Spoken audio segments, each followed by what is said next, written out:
Hi guys, maghihimay tayo ngayon ng talbos na kamuting kahoy. Sarap ito, paborito ko ito. Kumakain kayo nito. Sarap ito, talbos na kamuting kahoy. Maghihimay ako ngayon.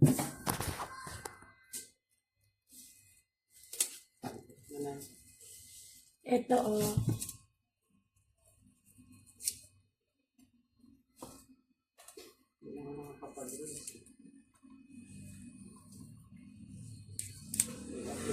magugulay nito yung mga talbos lang ang kukunin nito. Talbos lang. Saan? Ano ba yan? Aling Lipstick? adobo. Pangit mo naman. Tapos pagkahimay, yung lalamasin.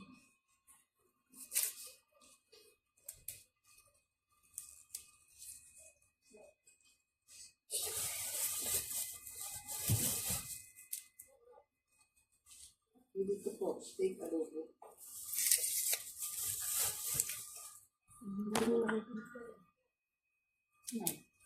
Hindi na akong sarungin. Masama ko sabi dahil. Pilat yung magkakimbawain. Pero yung kaiwan. Yung, yung ganitong kukunin yung talbos na. Ay,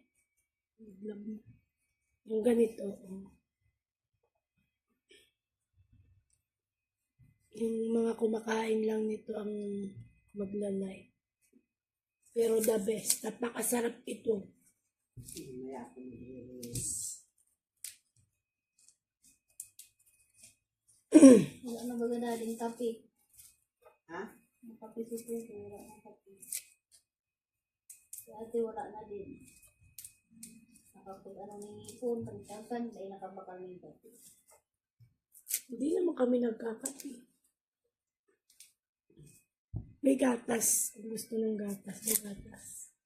Kasi, pag nagkakape ako, sinisikmura ako. Tapos nakakasikmura din. Hindi, sa gabi lang ako nagagatas. Ay ano si Bato. Magaling naman ah. Ha? Yan, tapos nang himayin, lalamasin naman natin ngayon sa asin.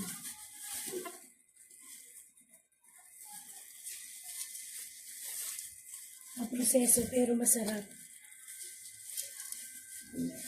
Ako lang nag-himay tapos maglalamas pero si Bayaw ang magluluto.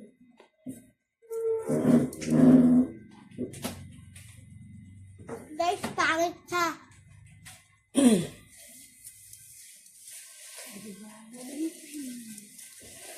Malinis yung kamay ko. Maghugas ako ng kamay. Anak, may asin niya. Meron, nilagyan ko ng asin.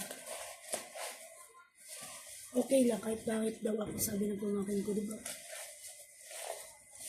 Dapat sinamala ka muna. Hindi naman artista para magiging maganda, diba?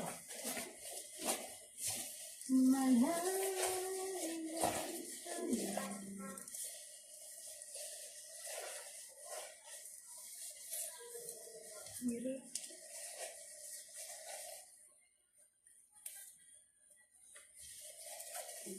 Mas labasin na lang. Ganyan. Diba? Ito na siya. Ito na siya. Kunti na lang. Pakakatasin natin to.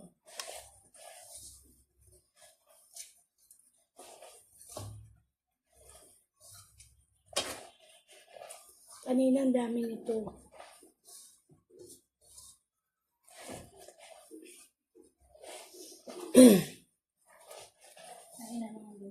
Ngayon, ito na lang kasi kadami. Ay, ano, yan alam niya. Ito na lang yun. Wow, papalikot na ba yan? Kakaunti na siya. Pawis ko.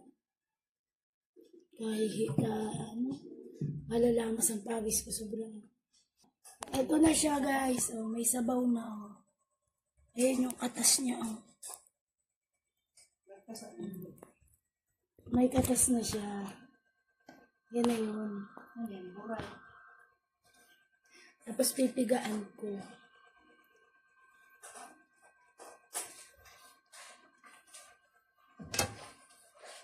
Kailan yung lalabas si Sia?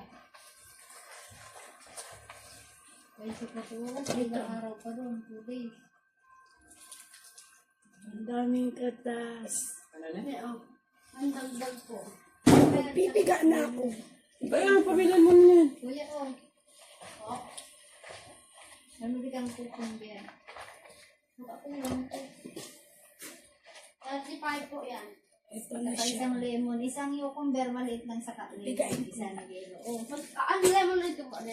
Para ka lang naglalaban, pipiga na nila ba? Bibigyan. Iyo.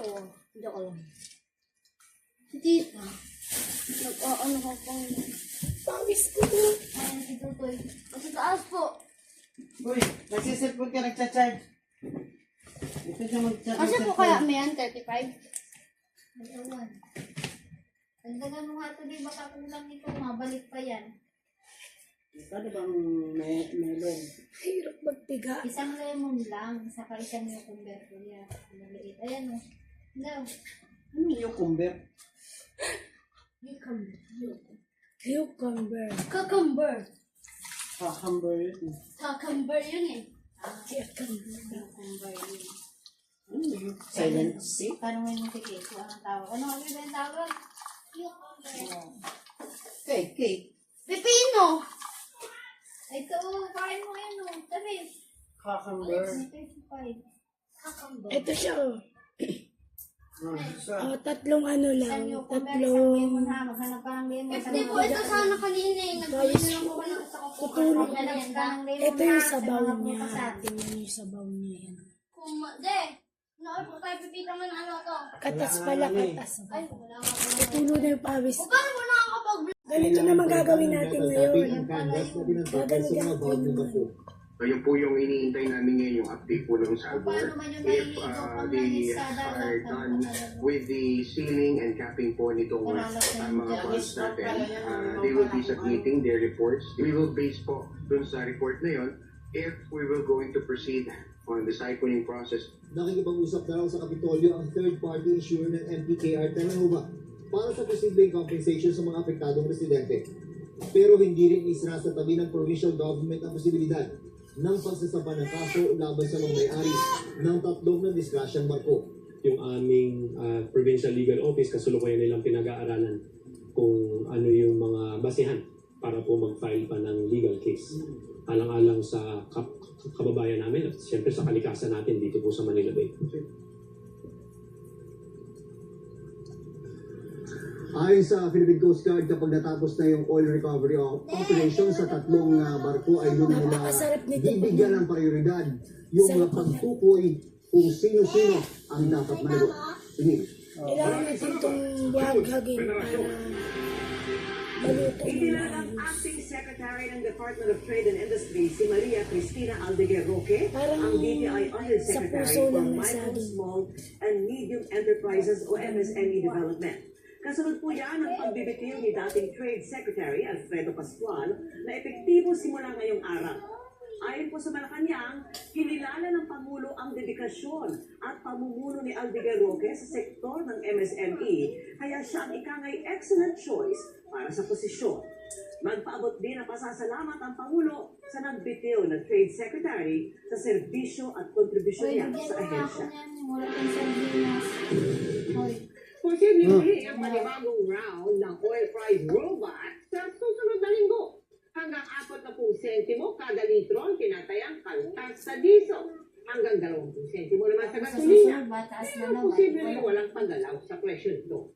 Sa kerosene naman, hanggang 35 sentimo kada litro ang posibleng rollback. Ayon yan sa Oil Industry Management Bureau ng Energy Department base sa 4 na araw na training. Kabilang sa mga naka-affect sa presyo ng mais, ang pahina ng demand sa China at ang plano ng OPEC plus countries na magdagdag ng supply sa pandaigdigang merkado.